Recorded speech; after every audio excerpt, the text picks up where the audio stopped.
It's your girl, Professor Cinephile, and I'm back. And I had to do it. Okay, so today's film that I am reviewing is Straw by Tyler Perry. Spoiler alert, I'm going to discuss things in this film that if you haven't seen it yet and you don't want it ruined, you might want to pause here and come back after you're done. But as I always say, it's very hard to ruin a Tyler Perry film because they're all the same. So stick with me anyway. All right, here we go. So this one is going to be a little bit longer, just because I have a lot to say. And also, I just want to remind people or introduce people that are new to my channel that my specialty is depictions of Black motherhood in cinema. And so, for those who don't know, I developed what is called the Taylor test, and it's an analytical tool that helps us analyze the depictions of Black mothers in cinema. So, because Straw is about a Black mother, I'm going to be pulling in some of the things that I've come up with in thinking about this, from a kind of film studies scholar kind of perspective. Okay. So, just rock with me a little bit. I know some of the reviews have been very like flashy or whatever, kind of quick, but like I feel like we should dive into this a little bit. My dive may be a lot deeper than this film actually is, but I just want to, get some thoughts off. All right. First, I'll tell you what the film is about. Straw is about a woman named Janaya who basically has the worst day like a person could possibly imagine. So much so that you actually have to suspend disbelief in order to make it through. And I think that's part of, the way you watch Tyler Perry films. You have to suspend disbelief. You have to expect hyperbole. You have to expect that even though he puts out a new film like every 3 months or so, he's going to try to pack in everything that he can. And I've talked about this in other reviews that sometimes Black filmmakers operate from a scarcity mindset and they feel like they have to put a lot into this film because they maybe won't get a chance to make another one that goes mainstream. That's not the issue for Tyler Perry. Tyler Perry runs everything. He has his own studios. He's got money. He's got distribution deals with Netflix and with Amazon. You notice that you haven't really seen many Tyler Perry films in the theaters lately, right? So he doesn't actually have to do that, but he still does. And a while back, Tyler Perry talked about, he was going to start this writers program to bring in writers and to kind of like this incubator kind of thing. And he scrapped it because he was like, I can use AI. So that sets the tone for this particular film. So Janaya is a Black single mother. She is struggling. That is Tyler Perry's favorite character, a Black mother who is struggling. And what's interesting about this, if I think about the ways that I analyze Black mothers, one of the things that I talk about is the cultural aspects. How do we know this is a Black mother and not just a Black actress playing a woman, right? And so we look for cultural indicators, right? What is in her home? Is there any iconography there that suggests that she's a Black mother, like, or that she's a Black person, right? Does she have things on her walls? Like, how does she dress? How does she talk? And all those kinds of things. And the dominant narrative for Tyler Perry seems to equate Black motherhood with struggle. And so the woman is culturally Black because she's struggling. And that's where Tyler Perry really like pisses me off sometimes because oftentimes he won't include other indicators, the cultural indicators that say this is a Black woman, this is a Black woman who has community, this is a Black woman that, has these things. And so in this particular story, we're learning about a Black single mother who, for all intents and purposes, has nobody, right? I'm not saying that's impossible, but I'm also saying that it is not as realistic as he depicts it, right? And again, I'm going to have spoilers in there because there is a twist at the end that tries to make sense of that. But throughout the entire film, Janaya keeps talking about how she has nobody. Nobody helps her, nobody supports her, nobody does anything. Again, is that possible? Sure. Is it realistic? I'm not so sure. So Janaya is played by Taraji P. Henson, right? I think Taraji P. Henson is a solid actress. I think that she's done some work that has been incredible. She has been nominated for various awards. I think that she's someone who is, has the talent to carry a film, and she did have to carry this film because it is primarily centered around her. Now, she did an interview saying that she shot all of her scenes in 4 days. Tyler Perry has been on this kick where he brags about how quickly he films, these projects, and I don't think that that's necessarily a good thing. And it would be better if you couldn't tell that it was filmed in such a short period of time. And that's one of the issues that I have with Straw.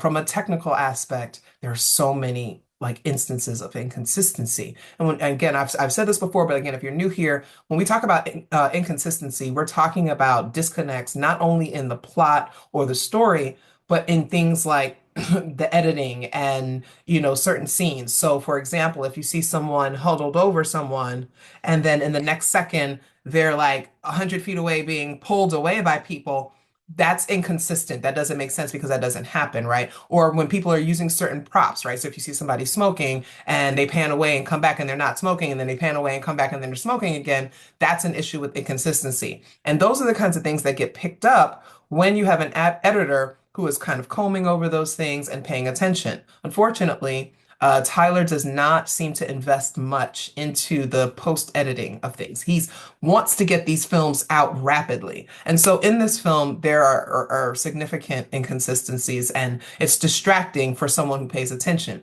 If you don't pay attention, if you don't care, you won't notice it. And it's all good, right? So, that's just kind of my study eye and my analytical eye. But back to this idea of her being a Black mother, what makes her a Black mother, right? And it seems like Tyler wanted to pile in like every possible negative experience that a Black mother has had. They all happen in this one day. And I get it, right? So this idea that this woman has been pushed to the limit, right? She ends up in these really messed up situations and basically ends up in a standoff because it seems like she's robbing a bank. And so she ends up having to deal with, she's got a gun and she's like robbing this bank and, trying to figure out like how to get out of this situation because she never intended to rob the bank. It was just a series of events that kind of led her to that point. Okay. Tyler, okay, I get you. We've seen this before. John Q, Denzel Washington, we understand the story. I'm not even mad at him for that because we know that in Hollywood, there's only a certain number of stories that get told, right? Most stories can be traced to a particular storyline. I'm not necessarily mad at him remaking John Q with, Taraji P. Henson. So I'm gonna let it rock. Okay. So she goes through a lot. Okay. So she goes through having her daughter taken away from her because, the Child Protective Services say that she's neglecting her because she's dirty and she's hungry all the time, etc. She goes through being evicted from her apartment because she hasn't paid the rent. She goes through losing her job because she took off time to go to her daughter's school and she loses her job, right?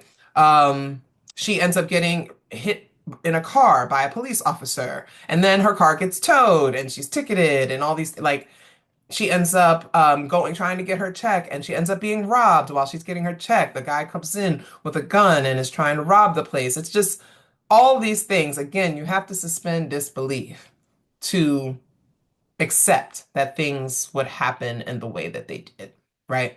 Now, a lot of these things do happen, and you can pause right now and come back in 25 seconds because I'm going to tell you how this story ends.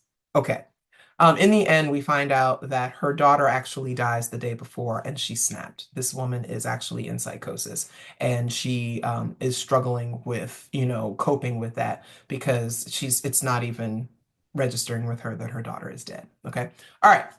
So we get up to that point. He leads us to that point, but Tyler Perry does not have the grace to carry us to that point. And that's the story is not bad. I'm going to say this, and you all know that I am critical of Tyler Perry because I do think with much power comes much responsibility. And I think for someone who claims that he's a billionaire, I think that he is very stingy and he's not willing to spend money on, to spend the resources to make good products because he cares more about quantity. Something about his ego wants to brag about the fact that he's got 4 films coming out a year and he's got all these shows happening at the same time. And I'm just like, sometimes as an artist, it's not about how much you produce, but the quality of it. And so his quality does suffer, and we know that. Okay. So I'm not taking that away from anybody who enjoys this. If you watched this film and thought it was compelling, that's and great, that's fine.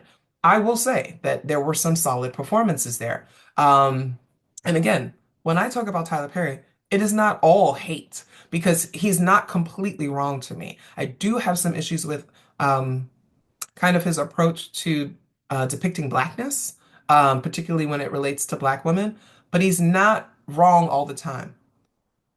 Taraji Henson gave the best monologue of her career in this film, right? And one of the things that I've talked about in Tyler, but when it comes to Tyler Perry, is that his scripts are thin. They are very thin, they're skeletal, and they rely on people improvising. Now, if you have fantastic actors who are good at improvisation and have chemistry with each other off screen and know how to play off each other, then it works. And then this is one of those films where it actually works. You've got Taraji P. Henson, you've got Sherry Shepherd, you've got Teyana Taylor, who I just have to keep telling people to go watch 1001, which is the best performance that she's ever given. And to me, one of the best performances of a Black mother in modern times. So you have Tiana Taylor, who has been really honing her craft, and shout out to her for grinding through this, right? Um, she is able to create a connection to her character. She plays a detective that is trying to get Janiyah to come out of the bank. And so she's like the hostage negotiator and working with him. So she's fantastic in this film. She doesn't have much to work with, right? And this will always be my criticism of Tyler Perry is that he can get the best actors, but he doesn't give them much to work with, and so they basically have to work it out. I wish I had access to the script to see what was going on, but Taraji Henson delivered easily the best monologue of her life, and I was sitting there like gripped, and I'm just like, yes, I also could tell that some of that came from her. And the way that I can tell this with Tyler Perry films is that sometimes people become repetitive and they start running on a bit. When you don't have much to work with a script, when you don't have set lines and everything is boom, boom, boom, and you're given that room to improvise and let it flow, you can get repetitive. And so there are some scenes where the characters kind of repeat what they're saying or their interactions kind of seem like, where do we go from here, right? And those are among the folks who are not maybe as trained as actors and actresses. So that was, that's kind of obvious. So yes, Tyler Perry does give up and coming and lesser known actors and actresses the opportunity to be in their films. However, if he spent more time developing his films, then he could work with those people so that they can actually get in character. Okay. Filming something in a few days does not really give you an opportunity to feel the character. And so it kind of comes out. And so there's two women that are in the film, Ashley Verscher and Shalay Monique, who I would say Shalay was more in the moment than Ashley, but I think that Ashley was playing a character who was put off by Janae in a way and like kind of wasn't a good person, but she didn't lean into, she was kind of the villain a little bit. She didn't lean into it enough for me. So it came off kind of empty. And I think there are a number of antagonists in the film, but she's this primary one because she's physically, in proximity to Janiyah, and it kind of falls flat. So there's that. Tyler is also really good at giving veteran actors, opportunities. So, Sinbad, famous comedian who had a lot of health issues recently, was given a role in this film. Loved to see it. He did what he needed to do. And I love to see him then. Glenn Turman, iconic, iconic black actor, from everything from Cooley High to Different World, and I just Tyler seems to be fixated on having black men be abusive towards black women, either emotionally or physically or financially or what have you. And Glenn Turman plays Jania's boss, and just the way that he was talking to her, again, you have to suspend disbelief, right? I'm not saying that there aren't people who behave that way. But again, the hyperbole of Tyler Perry is just like, he didn't have to talk to her like that. You didn't have to have him cussing at her like that. Like that was just not necessary. And so again, thinking from my test, I always look at a filmmaker and like how he situates a black mother in her world, right? Is she a black woman, right? Culturally and all those other things. How are her interactions with men? How are her interactions with white people? How are her interactions with her children, right? And does she have community and does she have friends and family? These are the things that I look at. And so in this instance, um, I think Tyler kind of did Glenn Turman dirty in the way that he made him kind of a villain and how he had her treating. It was just extra, but I get it. Glenn Turman, I'm glad to see that he's still working. Thanks for all the work that you've done over the decades of your career, right? So again, I'm not mad at Tyler Perry for that, right? Um, I think a lot about how she'd had this friend. She had a friend, and the friend was like, I'm all she has. And that way we know she wasn't completely alone. And this friend was able to vouch for her. And I think that that was actually a good display of community. I think sometimes Tyler Perry, he struggles with creating community outside of the Black church. And so, or outside of like kind of Black church dynamics or Black family dynamics. And so I like that he had her have a best friend that looked out for her in that way. Uh, See, I can actually give Tyler Perry props. As usual, Tyler Perry films, bad wigs, bad costumes, all those kinds of things. We don't have to talk about that because that's just his standard. And it's really interesting when he talks about his movies because he knows he's a really shitty filmmaker and he actually thinks it's funny and it's not funny actually. If you are taking care of our storytelling, if you are deeming yourself responsible for our narratives, you could serve us a little bit better. And I think, when I think a lot about this stuff, but I think what bothers me the most is that he'll go and say something like the people that don't like his films are highbrow Negroes, but at the same time, that means that you're saying that the people who like his films are lowbrow Negroes. Like, what does that mean? And then he will like the way he talks about his audience. It's like, you don't even like these people. And that really bothers me. And I'm like, bro, I get it. You say you have a particular audience. Care for that audience. Respect that audience. Don't play that audience like they don't deserve the best, right? You have the money and the resources to give your audience the best. Why do you shortchange them? And when you listen to him talk about his stuff, it's because he believes that they don't know any better and they don't deserve any better. That's one of the main issues that I have with Tyler Perry. Aside from his overinflated ego, that's what I have. And I feel like he continues to produce these films that are wildly disrespectful to his audience. Her interactions, Shania's interactions with white people are really, and it's a really antagonistic kind of thing. And I get that you want to talk about how wild the police are and police brutality, but again, the hyperbole, the way that he had this white police officer who ran into her car and had this road rage and how he was acting towards her was definitely over the top. I get that he's trying to make a statement of some sort, but bruh, subtlety is a good thing in cinema. And I think that Tyler Perry, okay, so Tyler Perry has not studied film. He's not a filmmaker. He does not know how to make films. We all understand this, right? Like he's like the chat GPT of filmmaking and it's really bad. But like subtlety and nuance and all of those things that make films beautiful, Tyler definitely struggles with those. And I think that Black people deserve beauty.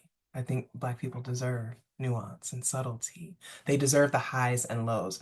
This film it's all like adrenaline. It is, I mean, the pacing of it and all of that, it definitely reflects a film that was rushed, that was filmed quickly, and it's a frenetic pace, and it doesn't offer much reprieve.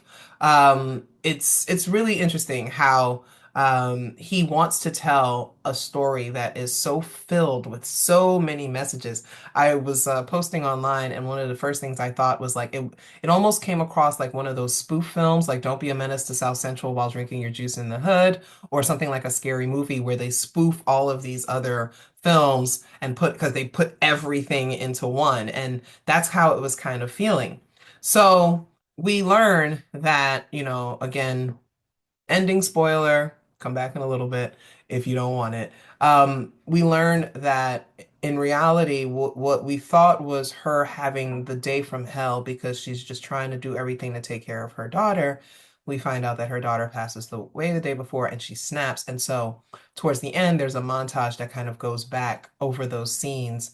And what we thought was her calling, talking to someone at the school was actually her talking to a bill collector. When she went to the school and saw her daughter being taken away, the principal was actually like, "We didn't call you." Like we start seeing what that is.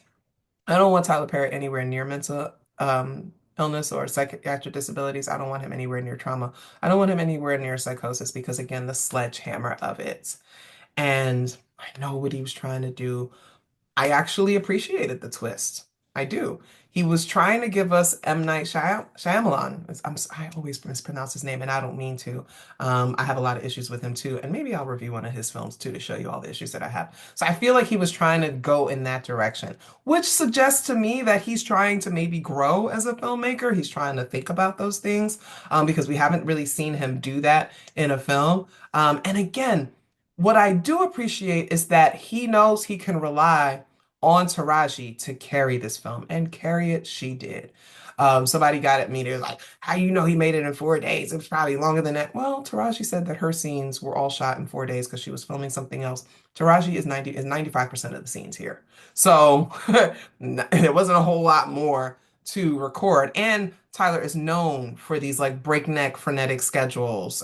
He records entire seasons of his shows. Like Ruthless was filmed in 3 weeks, and it's like 20 some odd episodes that are filmed in 3 weeks. There's absolutely no reason to do that. And it comes out in the show. Okay. So you can tell that it was rushed. Taraji does carry a lot of it though. Yeah, like um what would I rate this film? Um, I'm gonna give it 2.5 stars. The reason I'm gonna give it 2.5 stars, half of that star, well, that half star is just for Taraji. I do think it is one of the better performances in her career. I do think she carried this whole film. I think she brought out the best of the people around her, but I don't think that she wasn't working with much. So I think that she did the best that she can. And sometimes a marker of a great actress is your ability to, make a dollar out of 15 cents. Um, 1 star is going to be for what he attempted to do. And I'm going to let that be what that is. I do think it was a decent story.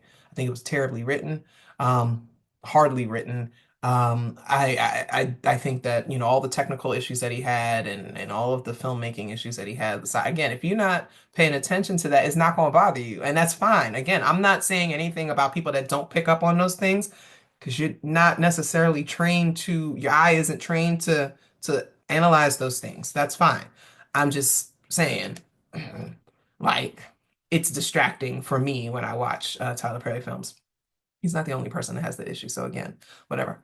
Um, and I think the other star is going to be for Tiana Taylor was great in this film. Again, she was not working with much, but I do think that she brought an emotionality to the film that was really well, paired with Taraji's character Janai, because Janai is all over the place. She's up, she's down, she's frenetic, she's quiet, she's all these things. And Tiana kind of brings a certain level of stability to the film and an emotional stability that really balances that out. That's all I got.